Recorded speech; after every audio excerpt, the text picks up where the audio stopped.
all the fake natties. He'd be able to talk about all of them. So it's a natty or not heaven, pretty much, for Greg Doucette, if this actually happens.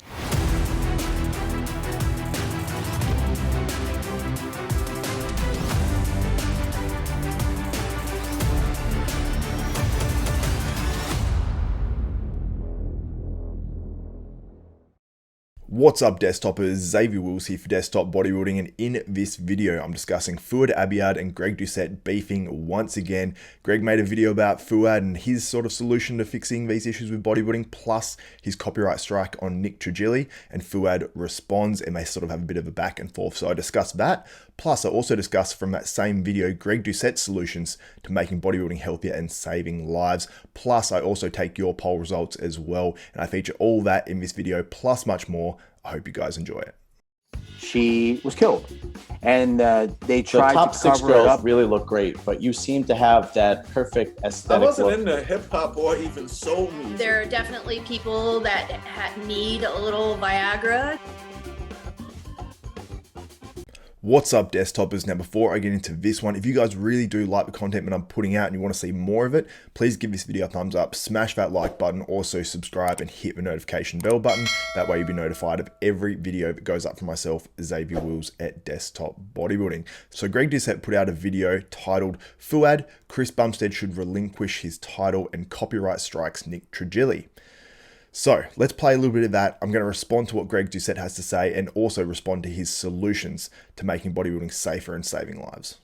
And if you disagree with me, I give you permission, not that you need it, to make videos showing me saying this and saying, Greg's an idiot, a moron, that is so stupid, drug-free Chris Bumstead. What an idiot! Make the videos. So I love how Greg Doucette's actually put it out there, and he doesn't care what people really say about him. Like, I think there's very few times where Greg Doucette gets genuinely really upset and he sort of would lose sleep about these sorts of things, because he's had debates with everyone in the industry, and I love that he actually encourages it, and he doesn't seem ultra sensitive when it comes to people making videos about him, because he has it probably every day.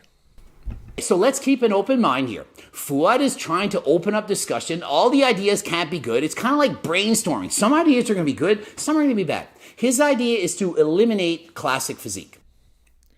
So as I mentioned in my first video that I actually put out about this, you can click on the link in the description below or the card just above, and I basically dissect what Fouad's solutions were, and I commended Fouad as well in that video for actually, opening up the discussion, and it was something that I was going to do as well, and I saw he put it out, and I sort of wanted to analyze his suggestions and his solutions for making bodybuilding safer and saving lives, and one of them was to remove that classic physique and just sort of add 10 pounds to a classic physique, and that's what bodybuilding sort of is. And so apparently Fouad wants Chris Bumstead to relinquish his title. Really? Now that's taking things out of context a little bit, because Chris Bumstead, add another 10 pounds to a classic physique weight cap, then Chris Bumstead could still grow into that. He could still probably compete in it and he'd still probably win, or he'd be right up there as well. So I don't know if he'd be exactly relinquishing his title. He'd be relinquishing the classic physique title, but then he might be the quote unquote open or weight capped Mr. Olympia. So I don't think that's exactly where Fouad was sort of going with it. So next year, Chris Bumstead now has to compete in open bodybuilding with weight caps up 10 pounds, and that's going to save bodybuilders' lives because they'll have to use fewer PDs. And so every single competitor competing in classic physique now has to now put on muscle and get bigger, take greater PDs in order to compete in open bodybuilding. But that's my idea on how to save bodybuilding. Yeah, I totally get where Greg Doucette's coming from here, because for a lot of these classic physique guys, while, open guys might talk about it and go, oh, that's way safer to be a classic physique weight, which it is. It's much safer than being, the weight of some of these open pro bodybuilders, which is where we're seeing most of the deaths, unfortunately, in the sport. But at the same time, some of these classic physique guys are struggling to try to fill out that weight cap. I mean, myself, if I was in that same situation, I'd be pushing as hard as I could food-wise and try to push my weight up in the off-season just to try to get towards that top of a cap in the pro league. So that wouldn't be healthy for me. It'd be less healthy for me, but it'd be more healthy for those open pros actually coming down. So for some, it's more healthy, and others, it's less healthy, at least in the short term. But maybe in the long term, overall, everyone would be healthier. In fact, previously in an older video, I suggested they add another category to classic physique. That's right, one with smaller weight classes, 20 pounds smaller. I I'm intrigued by this sort of idea, 20 pounds smaller, so we've got an extra classic physique class. I feel like we've got too many classes already, especially in the women's, but even in the men's, I feel like there's enough. We've got men's physique, which is sort of what he's talking about. Some of those men's physique guys are getting pretty big, maybe toning down men's physique slightly, and that can sort of be the category. Although you don't see the legs, every category is sort of not going to be perfect. Then you've got obviously classic physique, and then you've got 212, and then you've got open, and then obviously, people that are handicapped and can't walk, they've got the wheelchair. So we've got 5 male divisions, which I think starts to sort of dilute the talent a little bit, and I don't like to see that in the sport. Or why don't we offer a drug-tested category for everything? Drug tested for everything? That would make it insane, because I think we've got like 11 categories or 12 categories or something like that in Pro League now. Let's go through them. We've got bikini, we've got wellness, we've got figure, we've got fitness, we've got physique, we've got women's bodybuilding, we've got men's physique, we've got classic physique, we've got 212, we've got wheelchair, we've got open bodybuilding. I might be forgetting one. I don't know, but that's about 11 or so. So if they have a drug-tested one for every category and they put it on the Olympia level and it's at every show and all that sort of stuff, I mean, you're going to have 22 categories at the Olympia if there's a natural federation of every single one. So it's too much. It's either going to be, something like that, 22 or 24 or something like that. I think that's just way too much. It gets excessive. I think it'd have to be its own sort of entity. They'd have to have their own Mr. Olympia. They'd have to have their own sort of all that sort of stuff for the natural side of things. I don't think they could put it all on the same weekend unless it was just one bodybuilding class for men and that's it. Or they just had a men's physique and they just had a bodybuilding, and then maybe they just had a female bodybuilding, and it gets tough at that stage. I don't think we need to do a natural class of like bikini. I don't know if we need to do a natural class of wellness, but I think that maybe some of these other divisions, it's a sort of possibility and it's an idea that can sort of be explored, I guess. And so, do I think they should offer a drug-tested category? What do you think? I would have been natural. Do you think I'm glad I abused PEDs for 10 years to be a pro? Of course not. So Greg said he would have been natural if they actually offered this. What's interesting is they do offer natural in other federations. Maybe he was so aligned with the NPC IFBB that he just wanted to stay in that. And maybe that's what he saw and that's what he idolized. But maybe he idolized it because of the physiques. I'm not too sure. But how many guys do you think actually would have stayed natural if there was like a natural Mr. Olympia inside the IFBB? Because there are natural Mr. Olympias in other federations, but maybe they don't get the same notoriety and it's not known and there's not as much prestige about it. But if it was in the IFBB Pro League, maybe it'd have that same level of prestige. Let me know what you think in the comments below. How many of these guys that are IFBB pros now would actually stay natural? Give me a percentage or something like that. Oh, but what about the prize money? You really think bodybuilders compete for the money? We're competing for plastic trophies? Who cares? I've done 59 competitions. I've never won money at a show. 59, 42, natural. No money. Just competing for the love of the sport because I want to do it. Now, if Greg was just competing for the love of the sport and it wasn't about money whatsoever, then I'm not sure why he didn't stay natural when there's that actual option out there.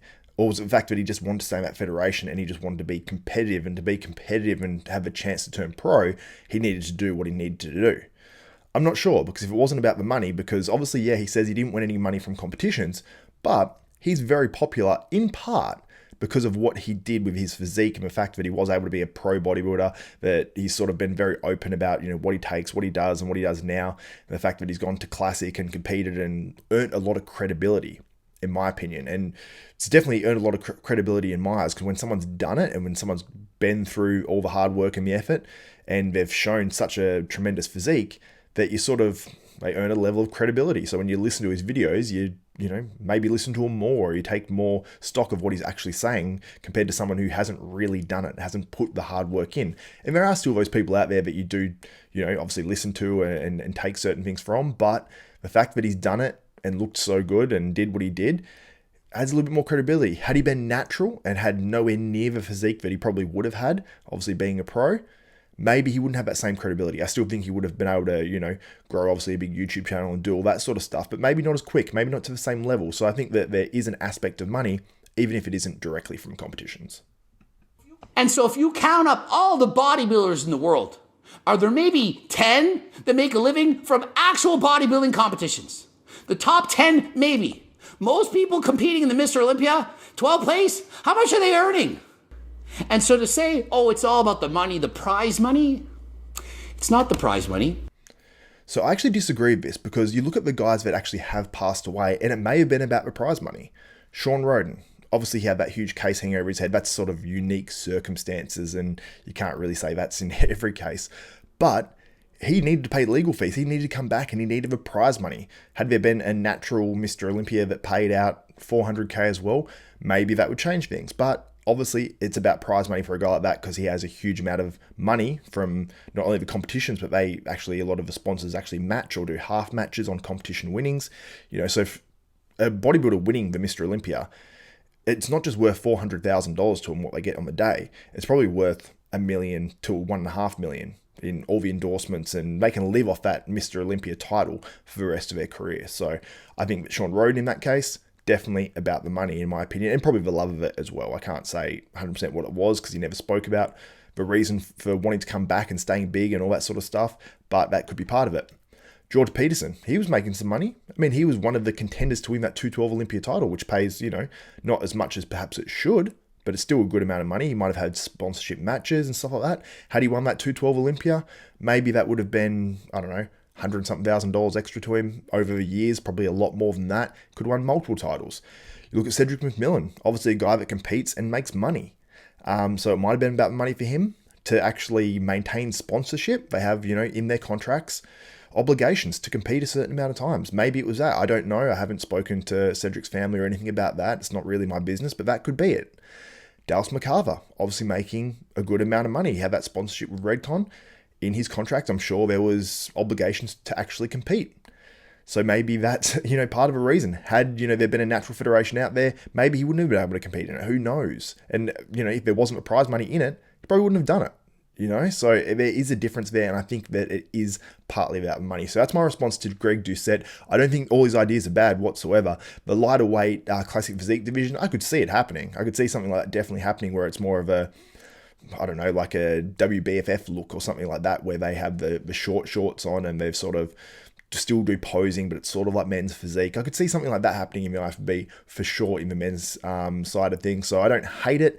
Don't love it. I think I'd prefer to keep that sort of out of things and just keep classic as it is right now. But it's definitely not a bad idea. And then his idea of a natural federation for all the divisions, I think it's too much, unless it's almost like an extension of the IFBB and they have all their own separate competitions and all that sort of stuff.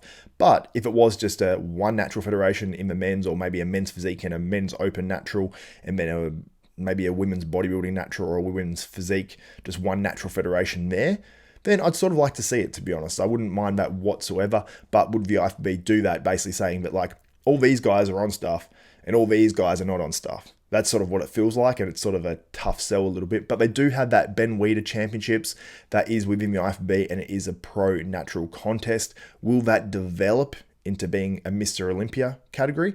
I don't know. I wouldn't mind seeing it, though, to be honest. And this would make Greg Doucette a lot of money, because he would have all the natty or nots, all the fake natties. He'd be able to talk about all of them. So it's a natty or not heaven, pretty much, for Greg Doucette, if this actually happens and goes down and there is a natural Mr. Olympia. So now I want to go through Fouad Abiad's response and then Greg Doucette's response back to him, and their sort of little back and forth. I'll read that out to you guys. Plus also Nick Trigilli gets in the comments, as well as John Bravo as well, and I'll read those out. So Fouad Abiad says, and also this was pinned by Greg Doucette, so he wanted it sort of up there for everyone to see. So under Fouad Abiad Media on YouTube, he says, Greg, I know you got to get clicks, so saying things that aren't true are definitely your thing. The copyright strike was for using the title Fouad Abiad is going to kill more bodybuilders. It wasn't because he disagreed with me. There is also more behind the scenes you don't know about, but you can go and use this drama to get your views. Secondly, I never said anything about Chris, but I know using his name in the title will again get you more views. Lastly, if you honestly believe what I do and what Nick does are the same, you definitely aren't as smart as I thought you were. Greg, this video has more lies than last time. And he used that little cheeky smirky face emoji. And then Greg Doucette's response to that was, happy to see you comment and explain. If it was the title, you were again, then he put in brackets, which I think is okay, but that's just my opinion. Would it be possible to just have the title changed but keep the video? The video seemed fine as it creates a good debate. I meant to say your channel and Nick both use video content from other YouTube channels. I thought copyright strike was for using copyright material and not for what it may or may not be deemed as inappropriate title. As far as Chris Bumstead goes, when you said to cancel Classic Physique and only have bodybuilding, then to me I took it as you should literally get rid of Classic, which is the category he competes in, so he would no longer be able to compete for his title and have to switch to Open, and so he would no longer be able to defend or even remain Mr. Olympia, hence why I said relinquish the title.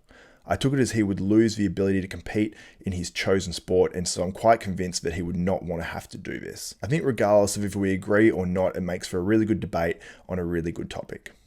Fouad Abiad responds and says, at Greg Doucette, well, technically, if there is someone using my material in a manner that's completely inappropriate, i.e. saying I'm going to kill more bodybuilders when I'm literally trying to help, yes, I'm going to strike it down. Sorry, man, that's not how I operate. My friend passed away a few days earlier. I'm trying to have a discussion and I got to read that. Nope. As for using material from other channels, you're right, we do, but in a very different ways. Same goes for Nick Strength and Power. We put NSP, so I assume that's Nick Strength and Power. Saying they both have the same because they both cover bodybuilding is very disingenuous. When it comes to Chris, please don't be coy. You obviously knew I was spitballing ideas. The main point was to have a cap on the Open class. I understand the clickbait title though. Greg Doucette responds and says, I would love to hear your thoughts on what you stated in your video, now knowing that Nick Walker would have to compete at 192 plus the 10 pounds you added to compensate and not the 215 plus 10. I would assume you're shocked to hear about how light he would need to be. Also, what do you think of adding a tested division to give these guys the choice? Would make for a great video, and if you disagree strongly with my suggestions, then that is all the better. It makes for an even better video. So yeah, there's the back and forth between Fouad Abiad. We got the explanation on actually why the copyright strike was, I suppose, put on bodybuilding and BS, and it was for that title, basically saying about Fouad Abiad killing more bodybuilders by his suggestion. And I do understand that I wouldn't like that title made about me as well. But a copyright strike is obviously pretty severe on YouTube as well. So if you get, 3 of those within, I think it's 3 months, and you got to do the copyright school and all that sort of stuff as well to actually have that strike taken off your channel, then you lose your channel for good. You lose your income, you lose, whatever sponsors you have in your channel, you lose them. And I lost my monetization recently, and hopefully I'll have it back within a few days, fingers crossed. But yeah, it's a huge impact. It's like you don't get any money for 6 to 8 weeks or whatever when that happens, and it's a big hit, definitely. So I don't like to see any channels copyright striked. I don't like cancel culture and all that sort of stuff. I'm not sure if that's what Fouad Abiad was doing here. I'll leave that to you guys in the comments below, and you can give me your opinions there. But obviously Fouad's going through a bit right now as well. He disclosed on his last podcast that his mother passed away only about 5 weeks ago, and then his friend Cedric passed away.